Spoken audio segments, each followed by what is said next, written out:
The bar was loud that night, the kind of place where cigarette smoke curled against dim lights, laughter mixed with curses, and the clink of glass drowned out softer voices.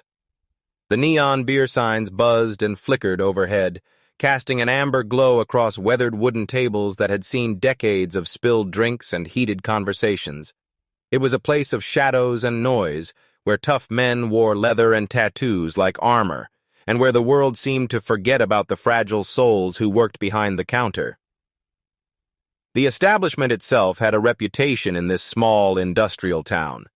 Murphy's Tavern had been serving the working class for over 30 years, a haven for factory workers, truckers, and drifters who needed a place to wash away the grime of hard labor with cheap beer and cheaper whiskey.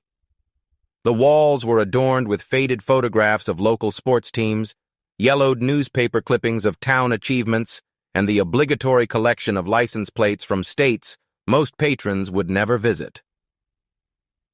Among the staff that night was Maya Washington, a quiet waitress who carried herself with humility and a grace that no one seemed to notice. Her dark skin glowed softly under the harsh fluorescent lights of the kitchen, and her movements had a precision that spoke of discipline most people couldn't recognize.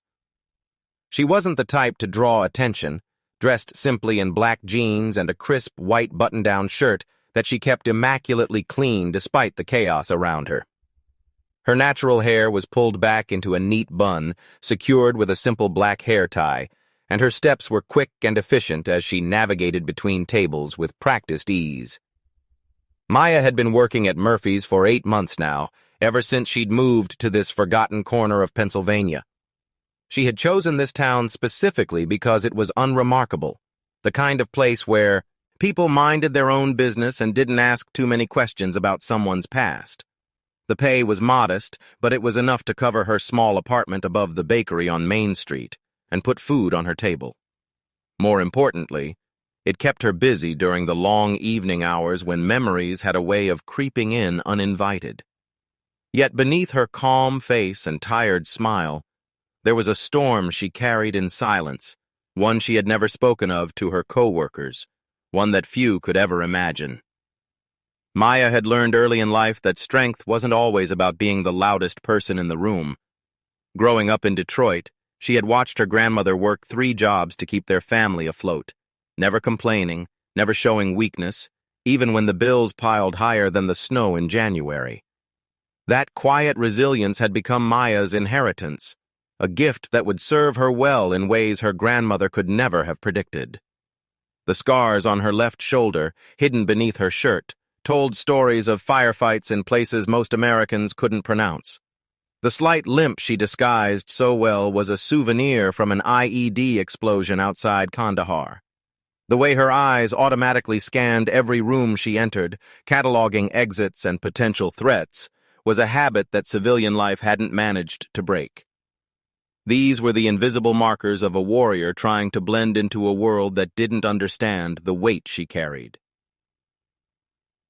That night, when a group of bikers rolled into the bar on their chrome horses, the atmosphere shifted like the air before a thunderstorm. Their engines had announced their arrival from 3 blocks away, a rumbling procession that made windows rattle and conversations pause.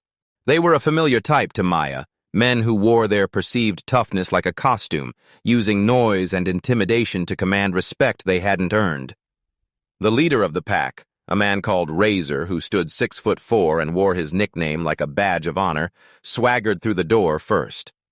His leather vest displayed patches that told the story of a man trying very hard to appear dangerous. Behind him came 4 others, each one a carbon copy of masculinity performed for an audience. They laughed too loud, shoved too hard, demanded attention like predators circling weaker prey, and made crude comments about the female staff that carried across the room like the stench of stale beer. Their presence was designed to intimidate, to mark territory, to remind everyone else in the establishment who the alpha males were supposed to be. Maya tried to avoid their eyes, keeping to her work with the same focused determination that had once helped her survive patrol duty in hostile territory.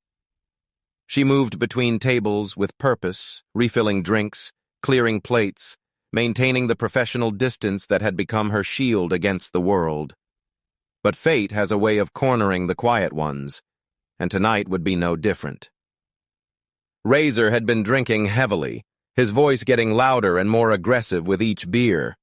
He noticed Maya moving efficiently through her section, never acknowledging his attempts to catch her eye, never responding to his crude comments or inappropriate gestures.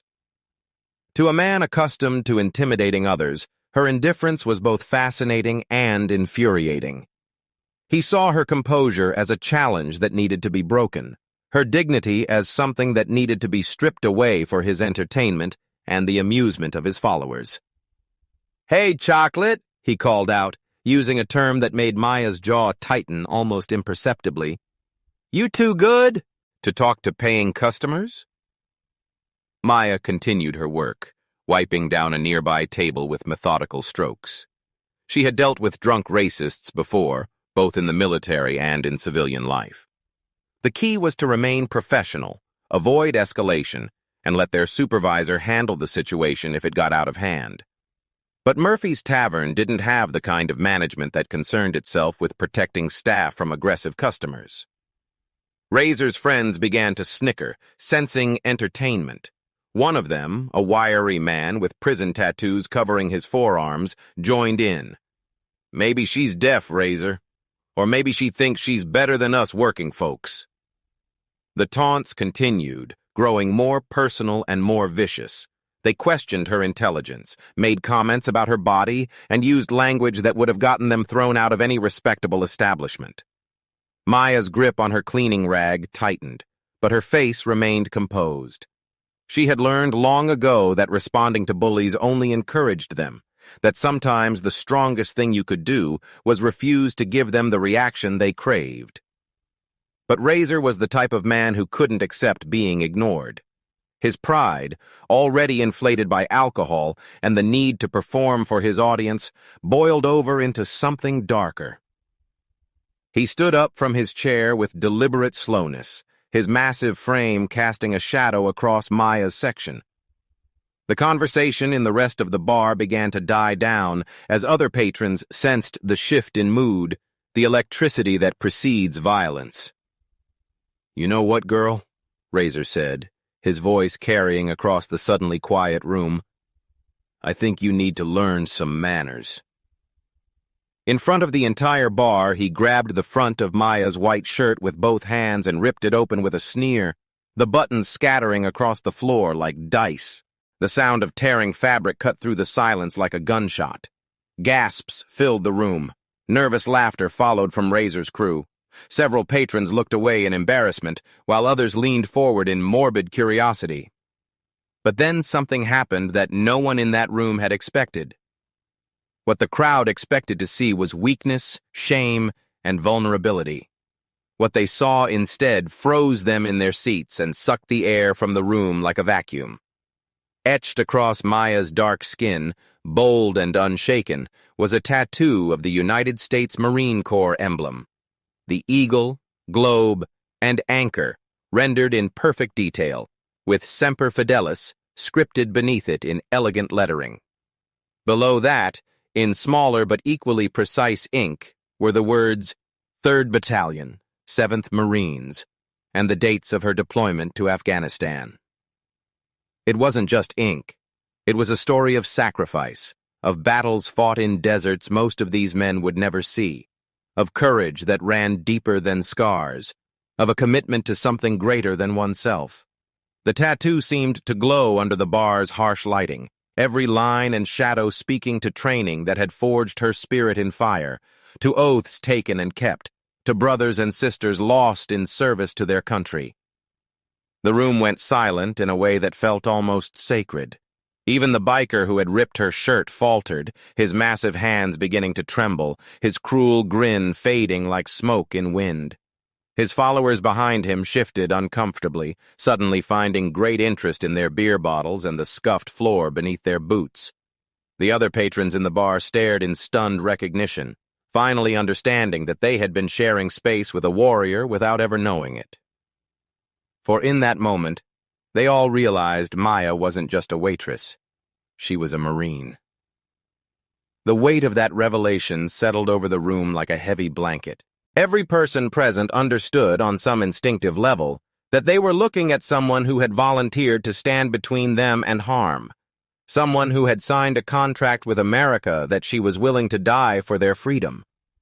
The casual disrespect, the crude comments, the assumption that she was powerless, all of it suddenly seemed not just wrong, but sacrilegious. Maya stood there, her breath steady, her eyes unblinking, her posture straight as a flagpole. The tattoo wasn't something she flaunted, nor something she wished to be noticed for. It was a part of her, a memory burned into her skin for reasons far greater than pride or decoration. She had enlisted when she was 19, driven not by glory or patriotic speeches, but by a desperate need to escape the cycle of poverty and despair she had been born into. Her childhood in Detroit had been a masterclass in survival. Her mother, Denise Washington, had worked double shifts at a hospital laundry to keep food on the table after Maya's father disappeared when she was 7. Their apartment in the Corktown neighborhood was small and drafty, with windows that rattled in winter storms and walls thin enough that Maya could hear every argument from the families next door. But Denise had instilled in her daughter a fierce pride and an unshakable moral code. "Maya, baby," her mother would say during those late-night conversations when bills covered the kitchen table like fallen leaves. "Strength isn't about being the loudest or the meanest. It's about doing what's right even when no one's watching, even when it costs you something." Those words had echoed in Maya's mind the day she walked into the Marine recruiting station in downtown Detroit. The recruiter, Staff Sergeant Martinez, had looked at this quiet young woman with intelligent eyes and seen potential that others might have missed. He didn't make promises about easy money or quick advancement. Instead, he talked about service, about becoming part of something that mattered, about finding a family that would never abandon you. The transformation from Maya Washington, the struggling teenager, to Private Washington, the Marine, hadn't been gentle. Paris Island had stripped away everything she thought she knew about herself and rebuilt her from the ground up.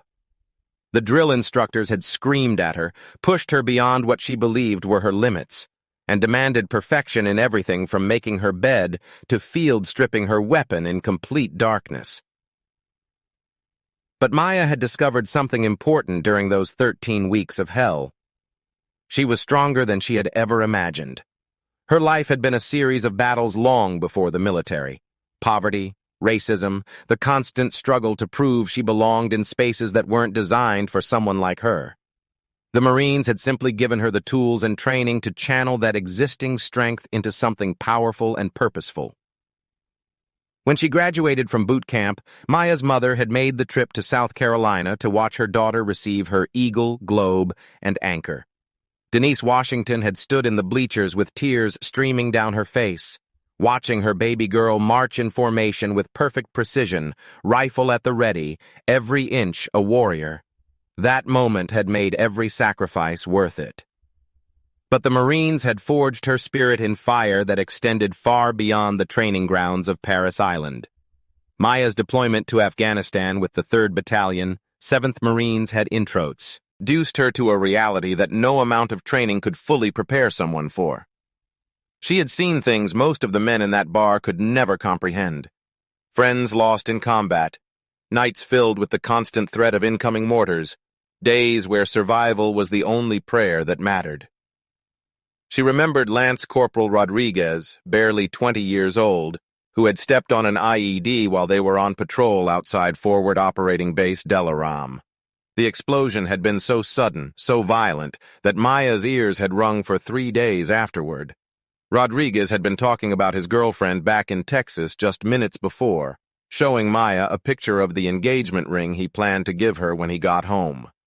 That ring had been found 40 feet from where Rodriguez had been standing, the only thing left intact enough to send back to his family. She remembered Corporal Johnson, a tough kid from Chicago who had saved her life during a firefight in the Helmand province. An insurgent had managed to flank their position, and Maya had been focused on providing covering fire for their squad leader when Johnson tackled her to the ground just as an AK-47 round split the air where her head had been. Johnson had taken shrapnel in his back from the same explosion that had given Maya her limp, and he had joked about it afterward, saying it gave him character. He had died 2 weeks later from an infection that the field medics couldn't control. The faces of the fallen followed Maya home when her deployment ended. They visited her in dreams, sometimes as memories of shared laughter around makeshift card games, sometimes as echoes of their final moments.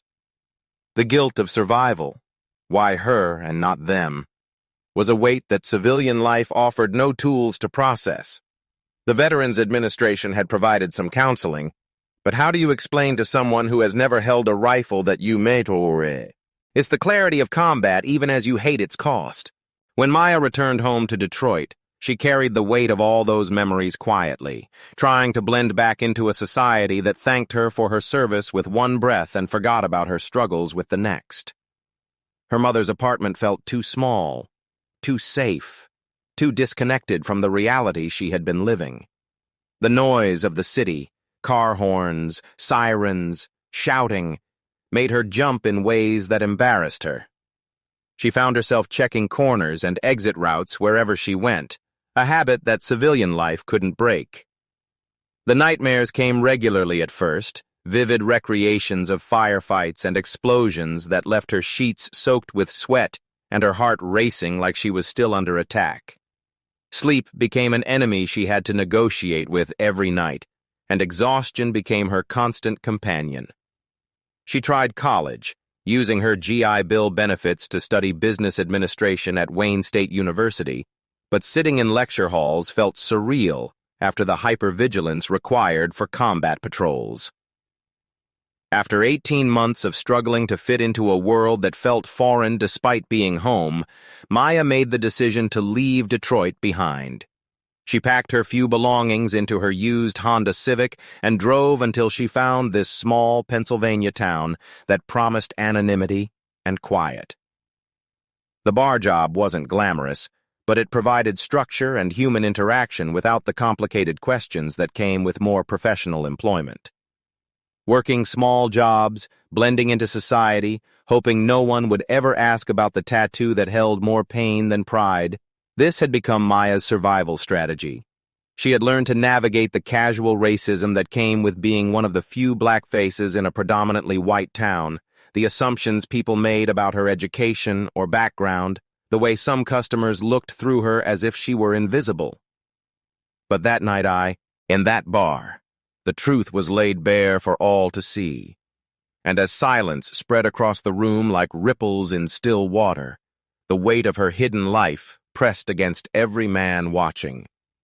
The revelation transformed the space itself, turning a dive bar into something resembling a church, where respect was suddenly required and cheap bravado felt inappropriate.